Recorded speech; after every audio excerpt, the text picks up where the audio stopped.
Hi friends, நம்ம மாடி தோட்டத்துலேருந்து விதைகள் சேகரித்து ஒரு சிஸ்டருக்கு நான் விதை பயிரில் கொடுத்ததுங்க. இது பிஞ்சு வெள்ளரிங்க. அந்த பிஞ்சு வெள்ளரி பார்த்தீங்கன்னா நம்ம மாடி தோட்டத்தில் நிறையாவே எடுத்து நிறைய நண்பர்களுக்கு விதை பயிர் கொடுத்தேங்க. அதில் ஒரு சிஸ்டர் இவங்க கன்னியாகுமரிங்க. அந்த கன்னியாகுமரியிலேருந்து இந்த சிஸ்டருக்கு நான் அனுப்புனதுங்க. அவங்க பூ வந்துருச்சு, காய் வந்திருக்கு. காய் எப்போ பறிக்கலாம் அப்படின்னு சொல்லி எனக்கு ஒரு வீடியோவை எடுத்து போட்டிருக்காங்க. சூப்பராகவே வளர்த்துருக்காங்க இந்த சிஸ்டர். அவங்க என்னுடைய பேரை நீங்கள் சொல்லாதீங்க அப்படின்னு சொல்லி என்கிட்ட வாய்ஸ் போட்டாங்க. என்னுடைய பேரெல்லாம் நீங்கள் சொல்லிடாதீங்க சிஸ்டர் அப்படின்னாங்க.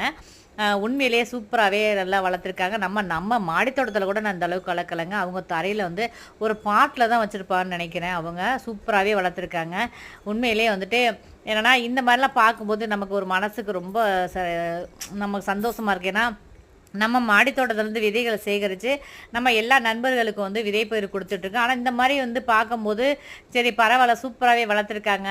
அதாவது நம்ம கொடுத்ததை அவங்க அதை காட்டும் போது, அதாவது செஞ்சு காட்டும் போது அதை அந்த ஒரு நிகழ்வை பார்க்கும்போது நமக்கு அவ்வளோ ஒரு மனசுக்கு ஒரு சந்தோஷமாக இருக்குங்க. இந்த மாதிரி நிறைய நண்பர்கள் இந்த மாதிரி எனக்கு அனுப்புனாங்கன்னா டெய்லி நான் ஒவ்வொரு வீடியோ அப்லோட் பண்ணிக்கிட்டே இருப்பேன். ஏன்னா இவ்வளோ விதைகள் எல்லாருமே கொடுக்குறாங்க. ஆனால் அவங்க நாற்று போட்டாங்களா, நட்டு வச்சாங்களா, காய் பறிச்சாங்களா, எதுவுமே நமக்கு தெரிய மாட்டேங்குது. நான் டெய்லி கொடுத்துட்டு தான் இருக்கேன், நண்பர்களுக்கு கொடுத்துட்டு தான் இருக்கேன். ஆனால் அவங்க விதைகளை வேஸ்ட்டு பண்ணுறாங்களா, இல்லை உண்மையிலேயே நாற்று போட்டு எடுக்கிறாங்களான்னு தெரியல. நண்பர்கள் இந்த மாதிரி நீங்கள் உங்கள் மாடி தோட்டத்துலையும் சரி, தரை தோட்டத்துலையுமா இருந்தாலும் சரி, ஏதாவது போட்டிருந்தீங்கன்னா அது எப்படி இருக்குது, அதோடைய க்ரோத் எப்படி இருக்குன்னு சொல்லி எனக்கு ஒரு ஃபோட்டோ முடிஞ்சால் ஒரு ஃபோட்டோ வாய்ப்பு இருந்தால் கொடுங்க. தேங்க்யூ.